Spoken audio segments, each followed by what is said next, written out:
So I haven't hit a leg day in probably over 2 years at this point, but I'm still lean, I'm still strong, and I'm still pretty jacked. So in this video, I wanted to talk about why I don't hit leg days anymore, how I'm still able to keep them a fairly decent size and nice and strong, while also continuing to build on a lean and jacked physique, and the little known secret workout split that you can be doing if you hate leg day as well, but you're still looking to develop that body from skinny fat to lean and jacked. So here it is. So let's be honest, with the hundreds of guys that I've worked with over all my time PTing, online coaching, most guys hate leg day. I'm talking about the average typical bloke that is trying to just get a little bit more lean and jacked, feel good about themselves in the mirror.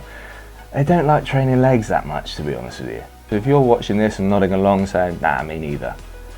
Me neither. All them squats, leg presses, extensions, machines, hack squats, pendulum squats, lunges, all of that. Just felt like every single week, hyping yourself up for that leg day felt like the biggest battle. And I'm gonna admit there'll be a lot of times, a lot of weeks where that day would end up being skipped. Luckily, I've got all right leg genetics. I don't have like skinny little chicken Johnny Bravo legs, so I could get away with skipping leg days, and I would. It's not only about whether or not you enjoy a leg day. When you get into your 30s plus, you don't really necessarily have the time to be hitting 5-6 workouts every single week. And in order to incorporate a leg day into your program, you're going to need to be going 5, 6, 7 days a week with either push-pull legs twice a week or chest day, back day, arm day, leg day. Realistically, going forward, when you're in your 30s and 40s, most guys have time to hit the gym 3-4 times a week tops. And also you tend to need a little bit more time for recovery as well. So it doesn't make sense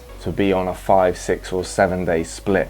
So if you're not going to hit a leg day, then what's this secret split that you should be doing, Aiden? Well, here it is. I'm going to start by saying it's not the only way to do it. It's not the only split. It's not the best split or the optimal split. It's just a very effective and very enjoyable way to split a 3 or 4 day workout program. And out of all the potential splits and variations that you can do for my clients on my coaching program with them, this one split is wildly more popular than the rest. It's a 4-day front back split.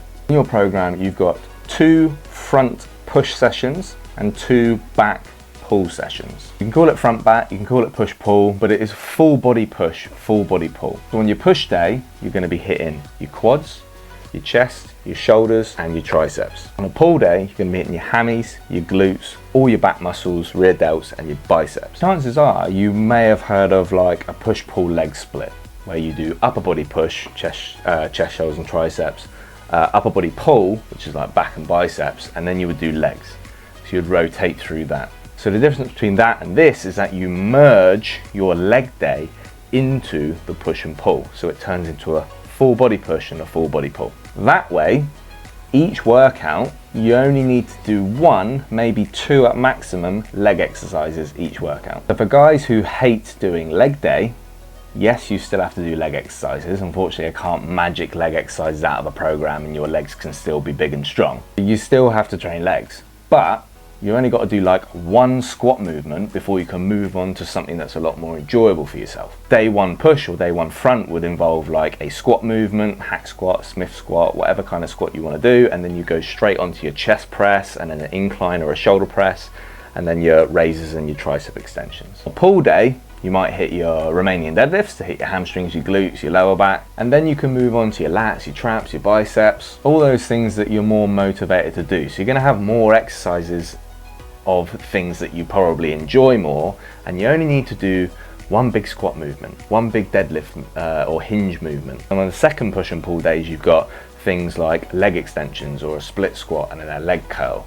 Like, it's not much that you can split and merge into over the whole week. So I was one of those guys who would do like push pull legs, upper body, lower body, or something like that.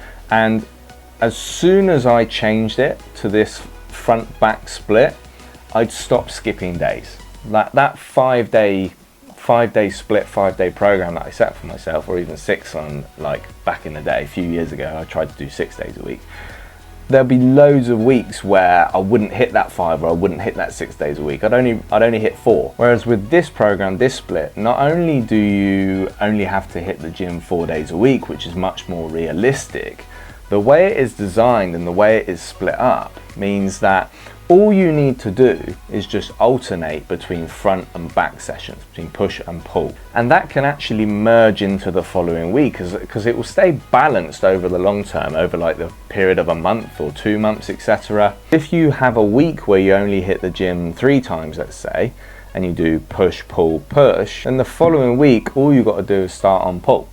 And you just do pull, push, pull. You just keep alternating and it will balance out over the months. Not only does this split work really well for guys who hate a leg day because it eliminates leg day and it merges it into your push and pulls, it also works really well for guys who don't necessarily find the time for exactly 4 workouts every single week and they might need a little bit more flexibility.